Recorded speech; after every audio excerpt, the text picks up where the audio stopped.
పని చేయు, నీ ఎవరైనా వద్దంటున్నామా? మంచిగా పని చేయు. నెలకుడు శపథాలు చేస్తున్నాడు. నెలలు మళ్ళా కేసీఆర్ ను ముఖ్యమంత్రి కానీయ. నేనేమంటున్నా, రేవంత్ రెడ్డి ఒక పని చేయు.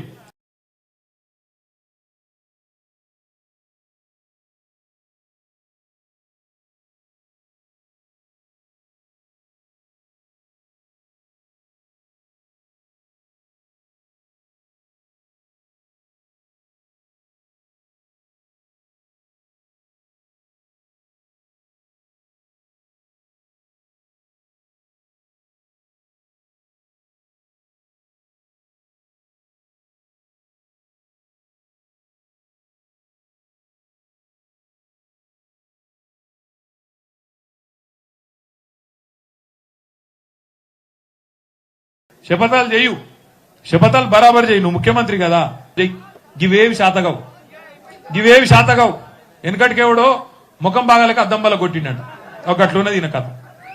బంగారం అసొంటి రాష్ట్రాన్ని కట్టిన ఇల్లు పెట్టిన పొయ్యి అన్నట్టు మంచి రాష్ట్రం, చక్కటి రాష్ట్రం, పల్లెలు బాగున్న రాష్ట్రం, పట్టణం పెట్టిన పొయ్యి అన్నట్టు మంచి రాష్ట్రం, చక్కటి రాష్ట్రం, పల్లెలు బాగున్న రాష్ట్రం, పట్టణాలు బాగున్న రాష్ట్రం, పట్టణాలు బాగు ఇన్ని తెచ్చుకున్నాం మనం. వెనకకెళ్ళి యాద్ చేస్తారు mini tank bund, mini tank bund. మరి గిన్ని చేస్తే ఎందుకు కూడగొట్టిరు? గిన్ని చేస్తే ఎందుకు కూడగొట్టిరు? నాకు తెలిసి ఎందుకు కూడగొట్టిరు. ఎందుకు కూడగొట్టిరు అంటే ఏ కాదు, అవన్నీ కాదు, అవన్నీ కాదు. కానీ అసలు ముచ్చట చెప్తాను. మీరు ఏమనుకుర్రంటే కాంగ్రెస్ లో మాయ మాటలు కరెక్టే, ఒప్పుకుంటా. అయినా గెలవాలి కదా, గిన్ని పనులు చేసినాక గెలవద్దా? అయినాక అందరు గవిటికి పోతారా? ఏమైందంటే గెలవద్దా? అయినాక అందరు గవిటికి పోతారా? ఏమైందంటే వాస్తవానికి పాలమూరులో మొత్తం 14 సీట్లు ఉన్నాయి. 2 మనం గెలిచినాం. అలంపూర్లో, గద్వాల 12 పోయినాయి. పోయేందుకు కారణం ఒకటే, మన కార్యకర్తలు నాయకుల మధ్యలో ఐక్యత లేకపోవడమే కారణం. గతకంటే ఇంకో కారణం ఏం లేదు. వాస్తవం చెప్తున్నా. ఇప్పుడు మర్రి ఉన్నాడు, ఇప్పుడు నరసింహారెడ్డి గారిని పిలిచి సన్మానం చేసిండు. ఆ ఊర్లో ఇంకో 4 కోపం వచ్చింది. నరసన్న ఒక్కడే పని చేసిండా, నేను చేయలేదా, నాకెందుకు సన్మానం చేయలేదు మరి జనార్దన్ రెడ్డి అని కోపం వస్తుంది.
ఎవరన్నా బీఆర్ఎస్ సర్పంచులు వస్తే నా గేట్ కాడికెళ్ళి మెడల్ పెట్టి నూకుతా అంటుండు.